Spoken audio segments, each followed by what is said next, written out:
अस्सलाम वालेकुम बच्चों। हम शेक्सपियर की कहानी मैकबेथ पढ़ रहे हैं। अभी तक हमने पढ़ा कि जब मैकबेथ को थेन ऑफ काउडर का खिताब दिया जाता है तो इसको उन जादूगरनियों की पेशगोई सच होती हुई दिखाई देती है और वो स्कॉटलैंड का राजा बनने का ख्वाब देखने लगता है।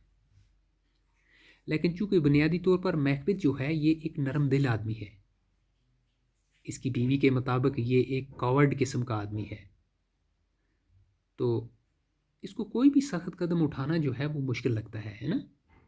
इधर इसकी बीवी इसको री करती है कि आपको राजा बनने के लिए किंग को कत्ल करना होगा और जिसका इल्ज़ाम हम राजा के बॉडीगार्ड्स के ऊपर आयद कर देंगे। तो यहाँ तक हमने पढ़ा है। यहाँ से आगे क्या होता है आज हम पढ़ेंगे। The murder is discovered by Macduff. अब मैकडफ जो है ये इस कत्ल का पता लगाता है। Malcolm and his younger brother Donald Bain are uneasy when they learn that the only possible witnesses, the grooms, are dead. तो क्या बात होती है, जब इस कत्ल का पता चलता है तो इसका मालकोलिम और इसका छोटा भाई जो है डोनाल्बन को लगता है कि दोनों बॉडीगार्ड्स जो हैं उनका कत्ल हो चुका है। अब मैकबेथ इस बात को तस्लीम करता है। Macbeth confesses that he has killed them in drag eight there crime. तो मैकबेथ इस बात को तस्लीम करता है कि इसने इन दोनों बॉडीगार्ड्स को क्या किया, कत्ल किया, क्योंकि उसके मैकबेथ के बकौल इन्हीं ने राजा का कत्ल किया है। The two princess escape from Scotland and Macbeth assumes the crown. अब राजा के दोनों बेटे जो हैं वो वहाँ से भाग निकलते हैं स्कॉटलैंड से, क्योंकि उनको ये लगता है कि जिस शख्स ने, जिस कातिल ने उनके बाप को मारा है, उस शख्स का अगला टारगेट हम दो हो सकते हैं। तो इसलिए वहाँ से वो भाग निकलते हैं। तो सारा शक जो है घूम फिर कर राजा के दोनों बेटों पे जाता है कि उन्हीं ने अपने बाप को कत्ल किया, तभी वो वहाँ से भाग निकले। तो अब मैकबेथ के लिए राजा बनने का जो रास्ता है वो साफ हो जाता है। Macbeth now plans Banquo's murder. हाँ, अब क्या होता है, राजा का अगला टारगेट जो है बेनक्यू का अगला मैकडफ का अगला टारगेट जो है वो क्या है, वो बेनक्यू है। हाँ, वो इसके मतलब सोच रहा है कि किस तरह से इसका सफाया करे। But his displease about his son Fleance's escape. तो क्या करता है क्योंकि पेशनगोई जो है, पेशनगोई के मुताबिक बेनक्यू का बेटा जो है मैकबेथ के बाद स्कॉटलैंड का राजा बनेगा। तो मैकबेथ एक पार्टी अरेंज करता है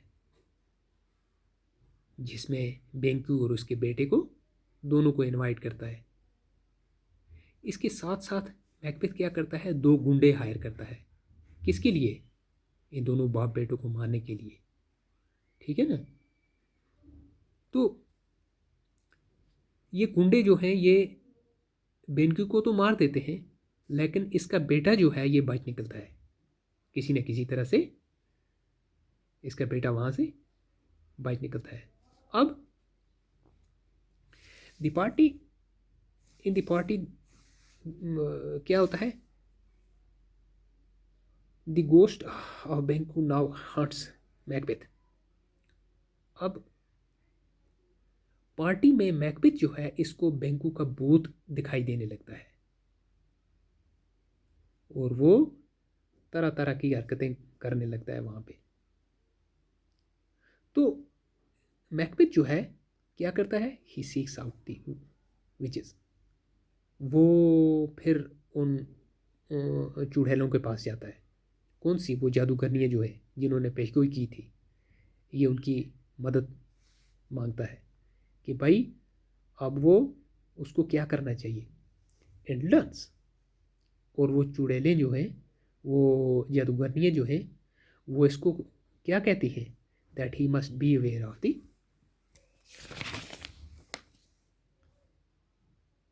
5 मैक्टफ।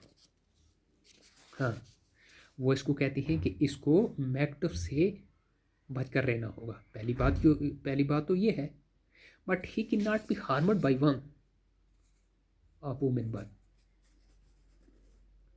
और दूसरी बात उन्होंने कही कि इसको वो शख्स कत्ल नहीं कर सकता जो वुमेन बर्न हो, यानी जिसको किसी औरत ने जना हो। एंड दैट, और तीसरी बात, that he will not be defeated, और इसको उस वक्त तक हार नहीं होगी, उस वक्त तक इसका ताकत जो है वो नहीं उल्टेगा, अनटिल बेमा मोड शैल कम अगेंस्ट हिम, जब तक ना क्या हो जाए, तुम्हारे आसपास का जंगल जो है वो चल कर तुम्हारे पास आए और तुम्हारे ऊपर दावा बोल दे।